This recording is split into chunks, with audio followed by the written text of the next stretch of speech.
இவ்வளோ நாள் நடிச்சிட்டு இருந்திருக்கு. தாத்தாவும் மகாவும் சூர்யாவுக்கு நல்ல பதிலடி கொடுக்கணும்னு நினைக்கிறவங்க இந்த வீடியோக்கு ஒரு லைக் பண்ணி தெரிவிங்க. சூர்யா பார்த்தீங்கன்னா கோயிலுக்கு போயிருப்பாளோ அப்படின்னு நினச்சிட்டு பார்த்தீங்கன்னா சரின்னு சொல்லிட்டு கோயிலுக்கு தேடி வராரு.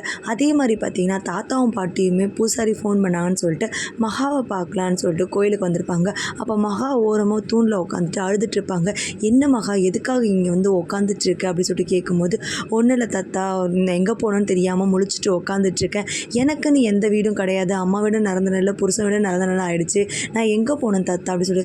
ஏமா அப்படி சொல்ல, நாங்களாம் இல்லையாம்மா, நீங்களாம் இருக்கீங்க தாத்தா. ஆனால் கட்டின புருஷன் இருந்தால் தானே தாத்தா அந்த வீட்டில் நான் இருக்க முடியும் அப்படின்னு சொல்லிட்டு மகா சொல்கிறாங்க. என்னம்மா ஆச்சு, சூர்யாவை நான் நல்லா தானம்மா பார்த்துக்குறான் அப்படின்னு சொல்லிட்டு தாத்தா கேட்குறாங்க.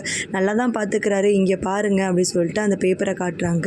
இவ்வளோ நாளாக அவர் என்கிட்ட நடிச்சிட்டு தான் வாழ்ந்துட்டு இருக்காரு சொன்னேன். தாத்தாக்கு பார்த்தீங்கன்னா நம்ம பண்ண சத்தியத்தால் தான் இவன் வந்து இந்த மாதிரிலாம் நடிச்சிட்டு இருந்திருக்கான். நம்ம 3 மாதத்தில் இறந்துரும் நினச்சிக்கிட்டு அதுக்கப்புறம் மகாவை வெறுத்து ஒதுக்கலாம்னு நினச்சிட்டு இருந்திருக்கானோ அப்படின்னு நினச்சி தாத்தா ரொம்பவும் மனசு ரொம்ப கஷ்டப்படுறாரு. என்னை மன்னிச்சிடுமா, என்னால் தான் எல்லாமே, நானுமே சூர்யா அவன் மேலே உண்மையான அன்பு பாசம் வச்சுருக்கான்னு நினச்சி தான் நானும் ஏமாந்துட்டேன் அப்படின்னு சொல்லிட்டு தாத்தா பார்த்தீங்கன்னா ரொம்பவும் மகாவை கட்டி அணைச்சி கஷ்டத்துலேருந்து ஷேர் பண்ணிக்கிறாரு. சூர்யா பார்த்தீங்கன்னா, மகா யார்கிட்ட சொல்லிட்டு இங்கே வந்து உட்காந்துட்ருக்க, வீட்டில் யார்கிட்ட சொல்லிட்டு வந்தியா, உனக்கு கொஞ்சம் கூட அறிவே கிடையாதா, எல்லாரையும் தேட வச்சுட்டு வந்திருக்கிற, சொல்லிட்டு போனோன்னு உனக்கு தெரியாது அப்படின்னு சொல்லிட்டு பார்த்தீங்கன்னா பயங்கரமாக கத்துறாங்க. தாத்தா பாட்டி நீங்கள் கூட ஒரு வார்த்தை என்கிட்ட சொல்லாமல் இங்கே வந்திருக்கீங்க, எதுக்காக இங்கே வந்து உட்காந்துட்டு இருக்க அப்படின்னு சொல்லிட்டு சூர்யா பார்த்தீங்கன்னா ரொம்ப ஆக்ரோஷமாக பேசுகிறாரு.